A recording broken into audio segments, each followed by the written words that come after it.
আসসালামু আলাইকুম। আমি অনামিকা স্বপ্নকুটিরে নতুন আরেকটি ব্লগ ভিডিও নিয়ে চলে আসলাম। আজকে আমি রান্না করব মটরশুঁটি দিয়ে পাবদা মাছ ভুনা। কে কে মটরশুঁটি দিয়ে মাছ ভুনা খান আমাকে কমেন্টে জানাবেন। আমার কিন্তু ভালোই লাগে। তো আমি এখানে বেশ খানিকটা তেলের মধ্যে পেঁয়াজ দিয়ে দিলাম। আমি পেঁয়াজটা একটু ভেজে ভেজে নেব, কাঁচা ভাবটা যেন না থাকে। আর মশলা তো অবশ্যই দিব। আর আমি কিন্তু মটরশুঁটি খেতে পছন্দ করি। শীত আসলে আমি মটরশুঁটিটা ফ্রোজিং করে রাখি, বেছে ধুয়ে তারপরে বক্সে করে রেখে দিই। আর যখনই খেতে ইচ্ছে করে, ওটা তো ঝুরঝুরাই থাকে, আপনি যখন নাড়া দিবেন দেখবেন ঝুরঝুরা, আপনি তখন এটা ইসে দিয়ে খেতে পারবেন, যে কোনো মাছের তরকারিতে দিয়ে দিলেই হবে। আর অনেকে আছে এটা সিদ্ধ করে রাখে, আমার আবার সিদ্ধ করে দিতে ভালো লাগে না। ওটা আমার কাছে মনে হয় কি যে কালো কালো হয়ে যায়। তো আমি পেঁয়াজটা ভাজা হয়ে গেছে, তো এর সাথে আমি দিয়ে দিলাম বেশ খানিকটা আদা রসুন বাটা। আদা রসুন বাটাটাও আমি পেঁয়াজের সাথে আবার আরেকটু ভেজে নেব, যেন ওটার কাঁচা কাঁচা যে একটা গন্ধ থাকে সেই গন্ধটা যেন না থাকে। আমরা সবাই রান্না করতে পারি, যার যার মতো শেষে রান্না করে। আমি আমার মতো রান্না করি, আর সেটাই আমার ভালোবাসার মানুষদের সাথে আমি একটু শেয়ার করি। অনেকে বলবে যে এটা নতুন কি, এমন কি, এটা তো আমরা সবাই পারি। হ্যাঁ, সবাই পারে। আপনি পারেন, আমিও পারি, আরেকজনও পারে। কিন্তু দেখবেন আপনি যেটা রান্না করেছেন একই রকম করে আপনার টেস্ট একরকম হবে। আমি আপনার মতো সব কিছু দেখে ওরকম রান্না করে আমারটা একরকম টেস্ট হবে। আবার এরকম দেখে আরেকজন যখন রান্না করবে তখন তার টেস্ট আরেক রকম হবে। আমি দেখেছি এটাই হয়। কারণ দেখে যতই আপনি মেপে ঝুপে রান্না করেন, তারপরেও রান্নার একটু একটু এদিক সেদিক টেস্ট হয়েই যায়। তো আমি এটার মধ্যে লাল মরিচের গুঁড়ো দিয়ে দিচ্ছি। তার সাথে দিয়ে দিলাম কাশ্মীরি লাল মরিচের গুঁড়ো। আমি কাশ্মীরি লাল মরিচের গুঁড়োটা রঙটা সুন্দরের জন্য খাই, আর ঝালের জন্য আমাদের দেশি লাল মরিচের গুঁড়োটা খাই। আর সাথে দিয়ে দিলাম হলুদের গুঁড়া, ধনিয়ার গুঁড়া। এটাও আমি একসাথে একটু ভেজে পানি দিয়ে কষিয়ে নেব, তাহলে ওই মশলার যে একটা গন্ধ থাকে সেটা থাকবে না। ভালো করে একটু কষিয়ে নিলেই হবে। তো এটাই আর কি বলছিলাম, যে রান্না একটি জাদু।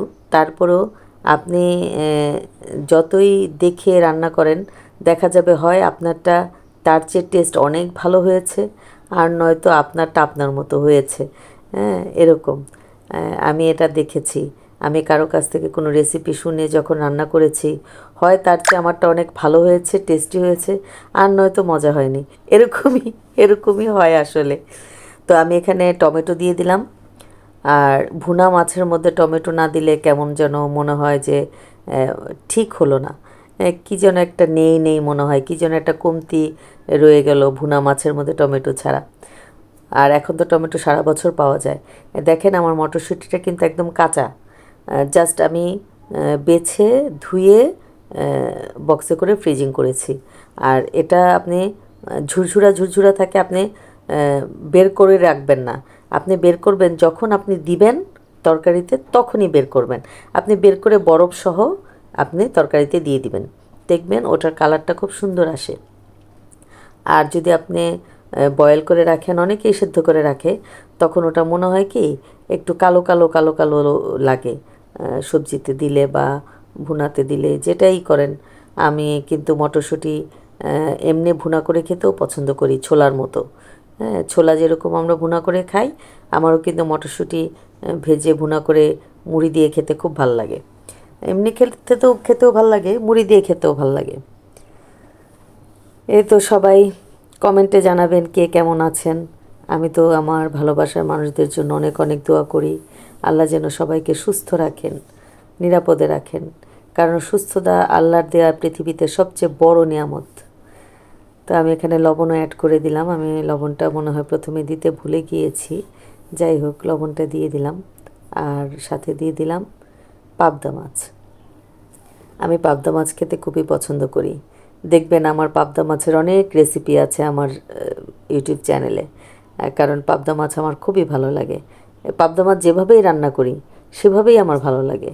আমি কিন্তু অনেক সবজি দিয়েও পাবদা রান্না করি, শুধু যে ভুনা করে খাই তা কিন্তু না। ধুন্দুল বলেন, ঝিঙা বলেন, চিচিঙ্গা বলেন, পটল বলেন, কুচি করে কেটে দিয়ে আমি কিন্তু পাবদা মাছ রান্না করি। আমার কাছে খুবই ভালো লাগে। আর যেহেতু পাবদা আমার খুব প্রিয় একটা মাছ, আর একটু ভুনা তরকারির মধ্যে আপনি একটু ঝাল ঝাল দিলে কিন্তু সেটা আরও বেশি টেস্টি হয়ে যায়। যার কারণে আমি কিন্তু একটু ঝালটা একটু বেশিই দিয়েছি। কাঁচামরিচটা একদম একটু কেটে তারপরে দিয়েছি যেন ঝালটা ঠিকমতো বের হয়। তো আমার ভালোবাসার মানুষদের কাছে আমার একটাই অনুরোধ যে আমার চ্যানেলটিকে সাবস্ক্রাইব করবেন, লাইক কমেন্ট শেয়ার করবেন, অনেক অনেক অনেক অনেক ভালোবাসা দিবেন। যারা সাবস্ক্রাইব করেছেন তারা তো করেছেনই, আর যারা নতুন আমার ভালোবাসার মানুষ আছেন তারা অবশ্যই আমাকে একটু সাবস্ক্রাইব করে দিবেন, আর বেল আইকনটি একটু প্রেস করে রাখবেন, তাহলে আমি যখনই কোনো ভিডিও আপলোড দিব আপনার কাছে আসবে। আর আমি চেষ্টা করি ভিডিও রেগুলার করার জন্য, কিন্তু আপনারা তো জানেন আমি অনেক অসুস্থ থাকি। অসুস্থতার কারণে অনেক লেট হয়ে যায়, তারপরে এডিট করতে কষ্ট হয়ে যায়, ভয়েস দিতে কষ্ট হয়ে যায়, যার কারণে ভিডিও এখন আর রেগুলার দেওয়া হয় না, অনেক লেট হয়।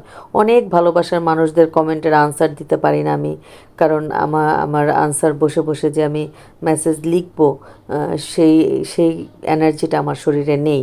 এর জন্য আমাকে সবাই ক্ষমার দৃষ্টিতে দেখবেন যে আপনাদের ভালোবাসার একটি বোন অসুস্থ বিদায় আপনাদের অনেকের আনসার দিতে পারে না, কিন্তু এর জন্য আমাকে ভুলে যাবেন না, সবাই মনে রাখবেন, আমাকে সাপোর্ট করে যাবেন প্লিজ। আর আমিও আপনাদেরকে যখনই সময় সুযোগ হবে বা শরীরটা একটু ভালো লাগবে আমি সবার কমেন্টের আনসার দেওয়ার চেষ্টা করব। তো আমার মাছটা প্রায় হয়ে গিয়েছে, আমি এখানে ধনিয়া পাতা দিয়ে দিলাম, এখন আমি নামিয়ে ফেলবো। আর সবাই ভালো থাকবেন, যার যার জায়গায় নিরাপদে থাকবেন। অবশ্যই এখন ওয়েদারটা একটু খারাপ আছে, সবাই সাবধানে থাকবেন, কারণ এত গরমে কিন্তু মানুষ অনেক অসুস্থ হয়ে যায়। তো আমার ভালোবাসার মানুষদের জন্য অনেক দোয়া রইল, আমার জন্য সবাই অনেক দোয়া করবেন। সবাই ভালো থাকবেন, সুস্থ থাকবেন, নিরাপদে থাকবেন। এই তো, আসসালামু আলাইকুম। সবাই অবশ্যই আমার চ্যানেলটিকে লাইক কমেন্ট শেয়ার করবেন।